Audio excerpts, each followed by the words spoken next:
Welcome to Samba Samba. Enjoy the video. You start by selecting the scene where the text will live and adding a text source. This gets you straight into editing. Once done, set font family, size, color, and alignment so spacing and legibility are correct. That's why you adjust these first. Make sure to name the source clearly to find it later, and position the text roughly where you want it on the canvas before moving to content and effects. You now edit the visible content and styling so viewers can read it live. Open the source editor and type or paste your text, using rich mode for basic markup or plain for raw text. This determines how formatting behaves.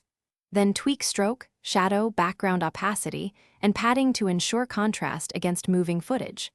Once you preview on the canvas, make small size or wrap adjustments so long lines, finish by positioning and optionally animating the text so it appears polished on stream.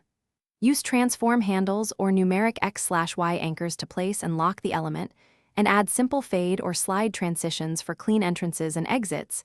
These keep attention without distraction.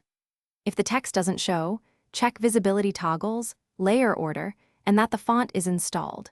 If issues persist, restart Prism Live Studio to refresh sources and cache.